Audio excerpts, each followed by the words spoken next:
Del Pueblo while they're still in the building for providing the food.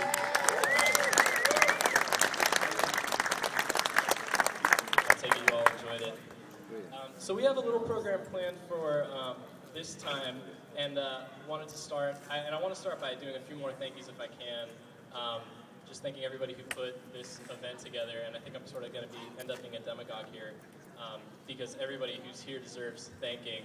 All the alumni who've taken the time to come and provide all your stories and share your memories with your presence really means a lot, as well as all the archival material that people have brought and shared.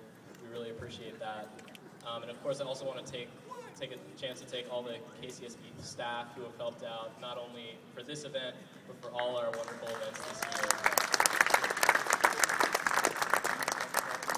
And of course, all of you are and have been the people who have made this radio station really great, doing our programming and making this a great place for the campus and the Santa Barbara community. And I want to also take a minute to thank the executive committee this year, who's done a lot of hard work all year to make this 50th anniversary really special. And of course our permanent staff members, Elizabeth and Ted and Monica as well.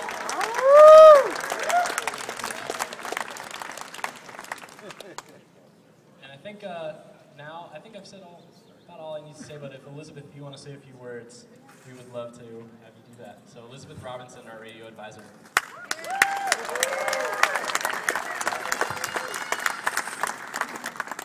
Thank you everyone for coming, and I don't want to diss the early guys, but there have been a lot of guys behind you, so if you can hold off a little bit, we want to acknowledge a little bit more the fullness of who we are through all these years.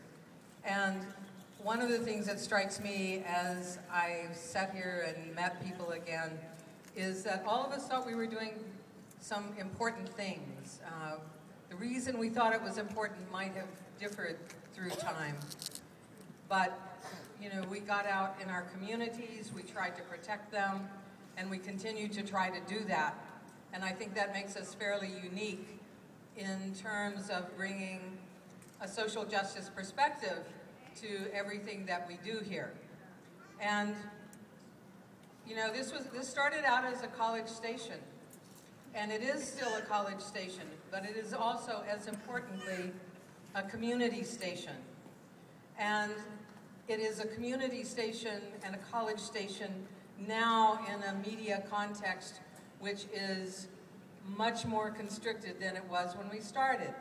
So protecting it, I think, is extremely important. One of the things that Eric and many of the others of us have done this year is try to call attention to the fact that college stations particularly, but college and community stations are being sold off and overtaken by, among other people, NPR affiliates.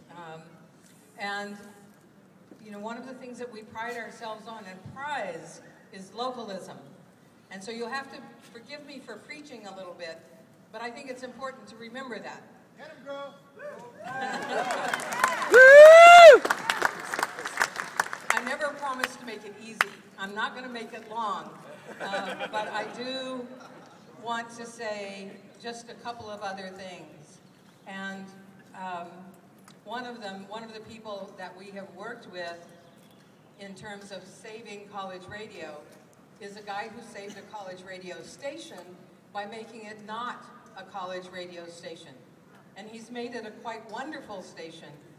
But, you know, what is happening is universities are being told they don't need this. Students can just do online work and they'll be perfectly happy.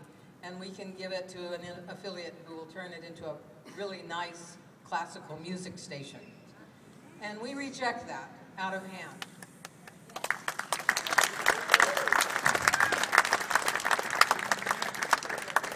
One of the things the guy that I was mentioning, his name is Ken Friedman, and has a wonderful station, has said, as many of us have, is that we have to have a multimedia presence and so on.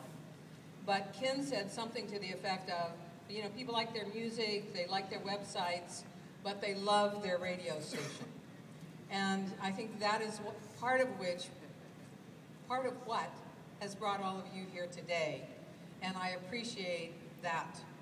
And I appreciate it across the generations.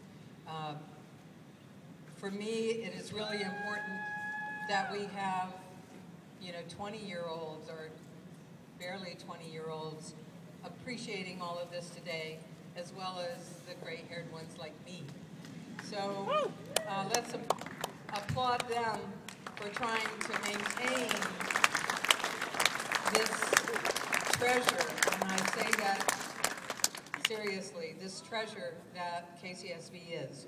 There are not many radio stations that remain freeform as we do, that train anybody that walks in the door and constricts things as little as we can.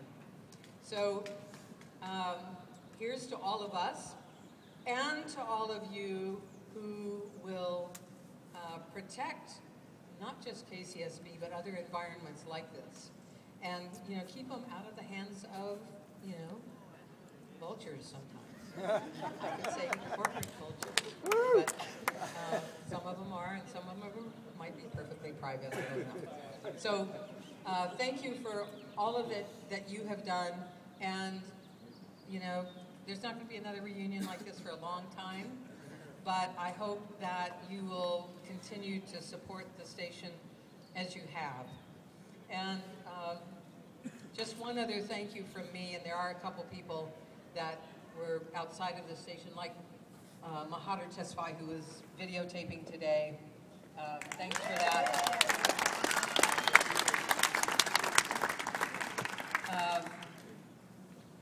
We also have a graphic artist who helped a lot, Beth Ramon, who's not here, thanks to her.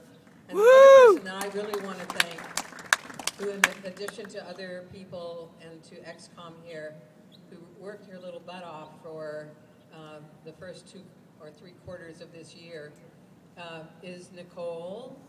Nicole. And I'd like you to stand up and be acknowledged for everything that you have done to put this together.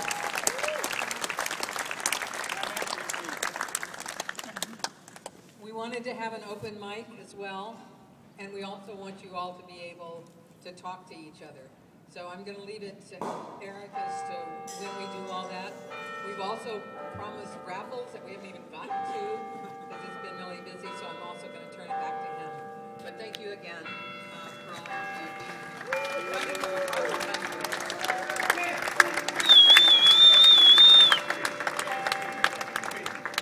Thanks, Elizabeth. So, and like Elizabeth said, yes, we are going to have a raffle very soon. But we have a few quick presentations before that. And first, we're going to bring up what we were talking about, our executive committee. Kyle Traeger is our KG's program director. He's going to give a quick presentation about just some of the events we've done for this 50th anniversary. In some ways, this reunion is sort of the culmination of our 50th anniversary celebration, although we do have some great events coming up, including, well, I guess Kyle can tell you all about that, so I'll leave it to him.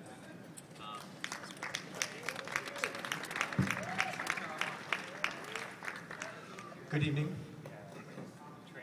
I wrote it all down, don't want to forget all the great events that we've had this year.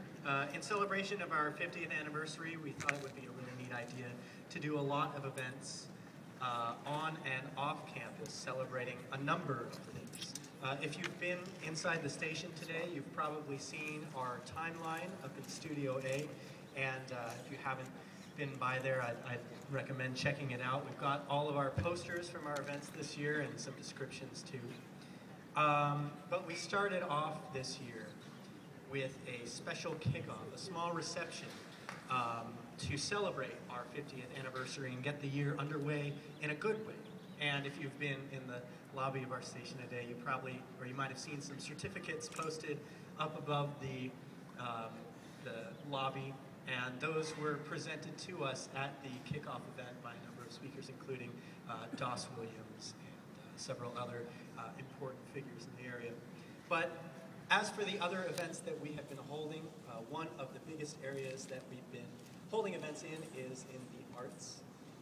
One of the exhibitions that we helped coordinate was with the Contemporary Arts Forum downtown with a special radio-themed exhibition called Wireless.